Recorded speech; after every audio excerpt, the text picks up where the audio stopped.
Welcome to Trekkie Tuesday. Today's episode was called Obsession from Desilu. Attract your cloud monster. That wasn't the full title. Full title was just Obsession. Yeah, but if it was the perfume, it would be Obsession from Desilu. I feel like there is a perfume called Obsession. There should be. This is the episode about a giant perfume monster that wanders in cloud form from planet to planet and wants to suck your blood. And it's called Obsession because Kirk is irrationally obsessed with killing it. And because he has been surrounded by this culture telling him to always trust his intuition as a starship captain, he hovers on the verge of self-awareness but doesn't quite figure out that he should not be throwing red shirt after red shirt after red shirt at this thing, while meanwhile their actual mission, which is urgent and time-sensitive and will save many, many lives, is being sacrificed so that he can seek out new life and destroy it with a very powerful explosive. I didn't really like this episode. I didn't like this episode either. I think there was like a little bit of drama and like intrigue maybe, but not much. And then like it just was a bad message. It was like, trust your intuition because that way you can kill people by not giving them medicine in time, and kill your own people by throwing them at a possibly intelligent creature that is trying to run away from you, but you keep coming after it with guns, and so it fires back with whatever skills it has. It doesn't make any sense, at all. Or I guess it makes sense, but it's just like kind of a crappy message of like, we don't understand this being and it killed us, so clearly it's a violent, horrible creature that we must go through obsessive lengths to kill. And yes, it's obsessive, but it's good obsessive. And it's like, no, that's not a good message. Don't teach kids that. That's weird. It's bad. This is why Picard needs Moby Dick quoted at him in Star Trek First Contact, because his role model growing up was Captain Kirk, and he didn't learn the no obsession lesson. So something that I think like exemplifies what's wrong with the message here is that there's a lot of business around people feeling guilty that when the cloud monster popped up for the first time and they smelled its distinctive perfume scent, they didn't immediately shoot it. They hesitated. They stared at it. But since when is it a virtue to, when you see something unexpected, immediately pull out your phaser and shoot it? Like, especially Kirk is guilty over having not done this 11 years ago. But of course, when you're on a strange planet... And you don't know about this creature yet. It's not like he had been warned, oh yes, look out for the weird honey smoke monster. He doesn't know what it is, so he shouldn't shoot it yet. Why would you even shoot at a gaseous cloud anyway? Like, the idea that as they eventually discovered, going to do anything. Shockingly, that doesn't work. Oh, whoops, like, what? I don't know. This whole thing didn't make any sense. We don't even know if, like, the antimatter bomb that they used actually killed it, by the way. They just get hit by the shockwave and they're like, oh, well, that probably did something, right? Let's go away now. And like the ease at which they use antimatter, like, I mean, here's this like super strong bomb, and then they just put it on a planet that they happen to be at. Like, what if there was another good version of the ghost monster, gas monster, honey thing that was on that planet? It's not like they did extensive scans or something, Yeah, and they're not very good at detecting life signs on a planet. Yeah, they're not. Or even if it's just like, what if that like fern over there like could solve all of humanity's problems. Like, you don't know. You don't know. Like, yeah, it's pretty terrible. I kept expecting Spock to call it out, like he does in other episodes. He, like, comes close to calling it out, but then he's just like, yes, well, good job, Jim, saving that day. Spock eventually decides off-screen that the thing is going to reproduce into 1,000 identical cloud monsters and spread out and eat everything. Which does change the calculus of things a little bit, but that seems it's kind of thrown in at the last minute, and there's we don't see any of the evidence for it. And even then, you could try talking to it.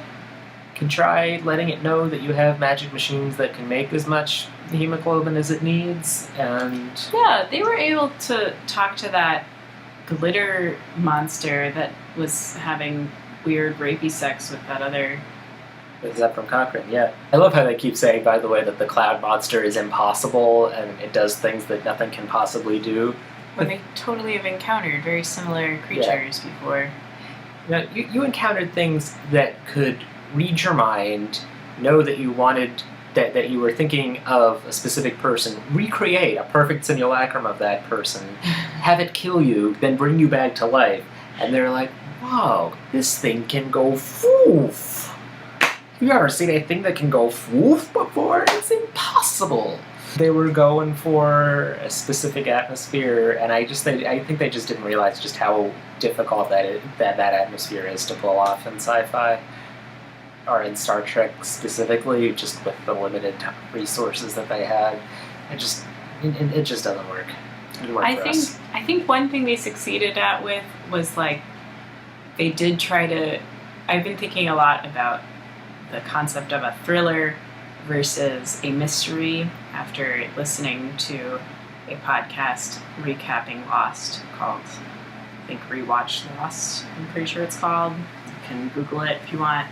And I think that's pretty. It's like this idea that the thriller is something that you. Is where you know the thing before the protagonist knows the thing, and in mysteries, the protagonist knows the things before you know the things, and so you want to try to catch up, whereas the thriller, you're always like, no, don't open the door, I know what's behind the door, right?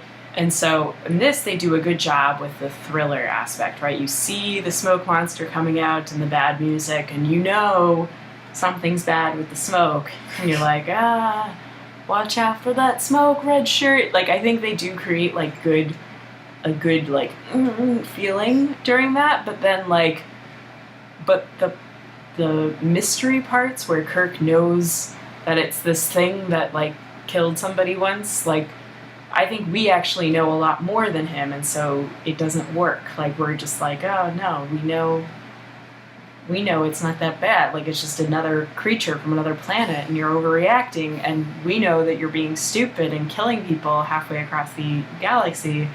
Like, you could do something about that right now and come back to this crazy, weird smoke monster. Social Justice Watch, we have a scene where Nurse Chapel needs to get the injured guy to eat, and instead of saying, I am a nurse, I need to make you eat. On my, authority as a nurse, I'm telling you that you have a medical necessity to eat. She has to pretend that she has doctor's orders from McCoy telling him to eat. And that's what presumably gets him to eat, although she doesn't stay to watch to make sure that he eats. I think there is, like, a deliberate hierarchy between doctor and nurse. Like, but... And I think there's a deliberate gendered hierarchy within that. Like, obviously more flexibility these days. Women can be doctors, and there are a few male nurses out there. But, yeah. I mean, I think you could read that also as, like, a little bit of a feministy scene of, like, look at Nurse Chapel being sneaky so that she can, like, do her job despite whatever challenges may come her way. I liked it just because she had a line.